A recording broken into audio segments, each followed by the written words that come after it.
Alright, welcome back to the limiting reactant analogy using a jumbo omelet recipe. So hopefully you watched the video before this, because this video is actually, I forgot to put number 2, jumbo omelets 2. So make sure you watch the first video before you start this one. Okay, so I have the recipe right here, and again we're gonna bump it up another level now. Now we're gonna actually use the method on how to find the limiting reactant. Okay, but we'll start very simple. So right here, it takes 2 eggs and 3 cheese to make 1 omelet. This is the recipe written in chemical equation form. Now let's say you're real hungry, okay? You go in your kitchen, you open up your refrigerator, and you have 2 eggs and you have 4 cheese. Okay? Now remember, this right here is a chemical equation. It's a recipe. It's like a guideline. You use 2 eggs per 3 cheese to get 1 omelet, or 3 cheese per 2 eggs to get 1 omelet. So you don't necessarily have to use 2 eggs and 3 cheese. You can use 4 eggs, but then you would have to use 6 cheese, and that'll give you 2 omelets. Alright, so if you looked at a recipe and you wanted to make twice the amount, you would simply double the ingredients. Same thing. So if you look at this, this is the recipe, and this is what you actually have. Okay, so you have 2 eggs and 4 cheese. Now the question is, what is the maximum amount of omelets you can make? So it's pretty simple. You look at here, it takes 2 eggs to make 1 omelet, and we only have 2 eggs. So therefore, this is going to result in 1 omelet. You do have 4 cheese, and it only takes 3 cheese to make 1 omelet. Okay, so you do have extra cheese, but you only have 2 eggs. So this right here, and then for every 2 eggs, it only takes 3 cheese. So you're going to have extra cheese left over unless you throw it in there as well, and then you're going to have a really cheesy omelet. So basically, the eggs this is what's called the, let me change the color. The eggs are what was that? How'd that happen? The eggs are the limiting reactant. And because the reason is, the eggs are the ones that are limiting the reaction, because we only have 2 eggs, and that's the smallest quantity out of both of them. If we were to increase the amount of eggs, then we could increase the amount of omelets we get. But for the cheese, on the other hand, is in excess. So the cheese excess. And basically, even if we increase the amount of cheese to infinity, we would still only get 1 omelet. I need to turn that off. Oh, we only get 1 omelet, and that's because the eggs are limiting it.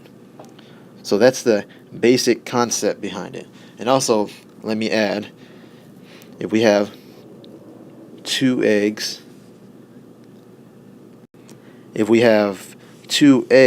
the max amount of omelets we can get is 1. So this right here is called the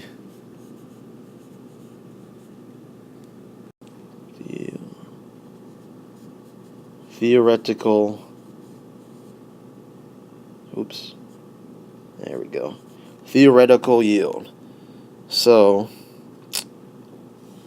we just went over 3 different definitions. The eggs are the limiting reactant or reagent, and the reason is because they're limiting the reaction. We only have 2 eggs, so we can only make 1 omelet. If we increase the amount of eggs, we would increase the amount of omelets we would get. So the eggs are limiting the reaction, or the cooking. On the other hand, the cheese, because we have it in excess, we have extra cheese left over, the cheese is in excess. Even if we increase the amount of cheese, we would not increase the amount of omelets we get because of the eggs limiting it. Now, if we were to use the maximum amount of the limiting reactant, which is the eggs, 2 eggs, we would get a maximum amount of 1 omelet. So this right here is the theoretical yield, because theoretically, if we were to cook all of the cheese, or I'm sorry, cook all of the eggs, we would only get 1 omelet. So that's the theoretical yield. Okay, now that we went over the definitions, let's do some practices. Okay, so this is where the good start stuff. Let's say we have, let's see, what's a good one? Let's say we have 10 eggs. All right, and then let's say we have 14 cheese. So you go in the kitchen, look in your fridge, and you have 10 eggs and 14 cheese, and you have a whole bunch of friends over, and you need to figure out what is the maximum amount of jumbo omelets you can make. So this is where we get to the method on how to figure out what exactly is a limiting reactant. So this is exactly what you do. Okay, you take your eggs and you're going to figure out the max omelets you can make. You take your cheese and you also figure out the max omelets you can make. And whichever one is the least amount will be your limiting reactant. So, color change. How do we figure out, we have 10 eggs, how do we figure out the max amount of omelets we can make? Well, this is why you should have watched the first video, because all you have to do, using that same method, we take the 10 eggs, right, and we want to know how many omelets we can make. We simply use dimensional analysis, and we're going to multiply it times the mole ratio between what we have, or what we want, which is omelets, and what we have, which is eggs. And the numbers we put here, you simply look at the recipe. 1 omelet and 2 eggs. So that equals 5 omelets. So the max amount of omelets we can make for eggs is 5.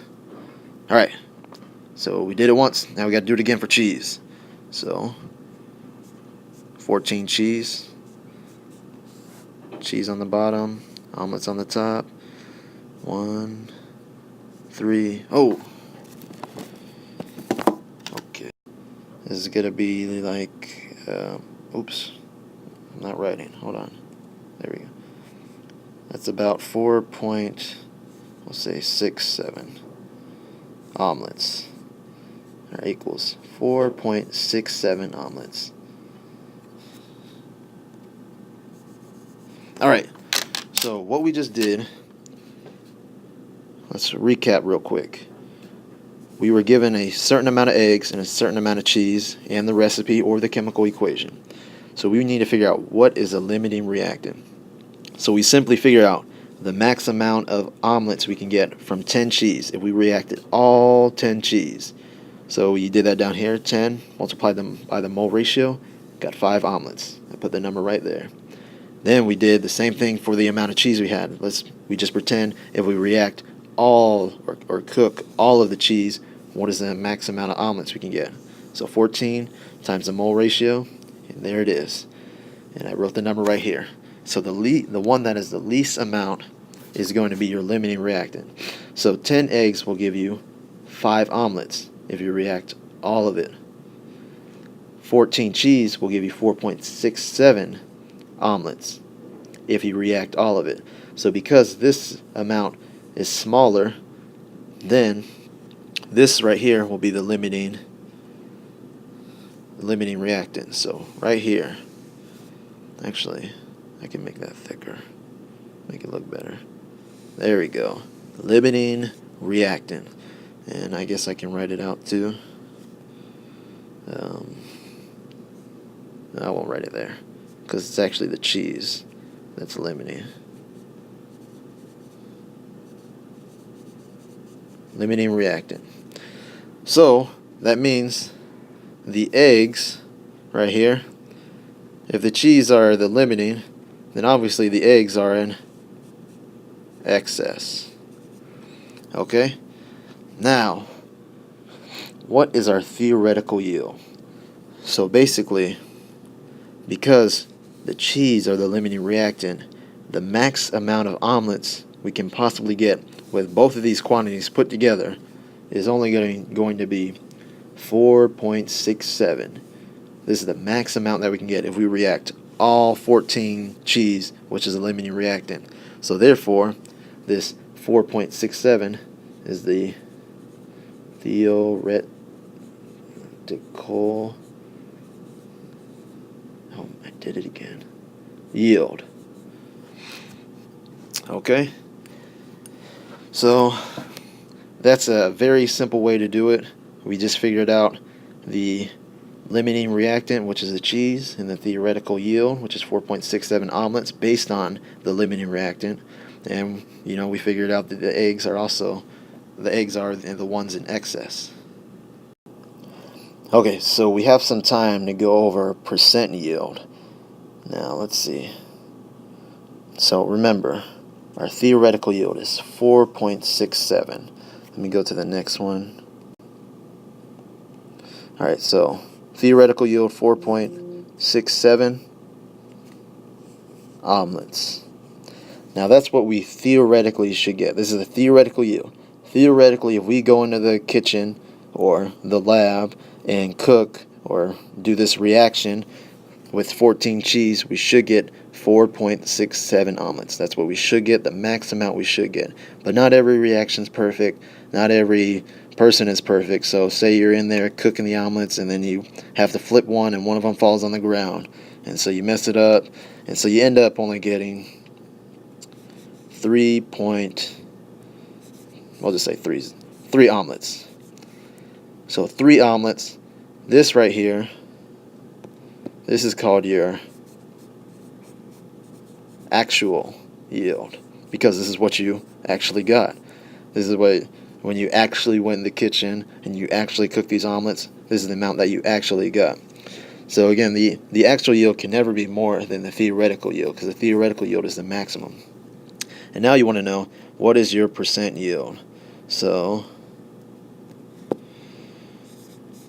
percent yield, didn't mess up that time, equals actual divided by theoretical times 100. So percent yield is your actual yield divided by your theoretical yield times 100.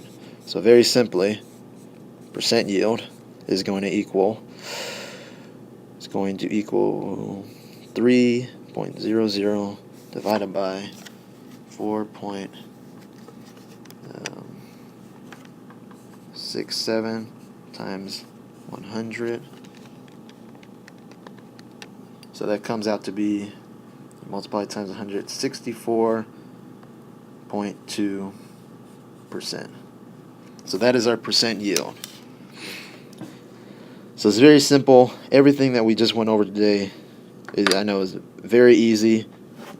We're just using jumbo omelets, but this is the same exact method that you're going to use for the real chemical equations, like the one I had at the very beginning of the previous video. So we're going to go back to that equation and we're going to apply this to it. But just remember that all these quantities, so the ones that I had before, like such as these, when I use mole ratio, I know I only said we had 14 cheese and 10 eggs. Those units, it's very important to remember that those units are in moles. Do not forget, they are in moles. To use mole ratio, before you multiply times the mole ratio, you have to make sure that your quantity is in moles, so your units will cancel out. So a lot of times they're going to give you the quantity in grams, so the first thing you're going to have to do is convert it to moles. Okay? So that's the end of this video. We'll go ahead and move on to that equation that I previously had.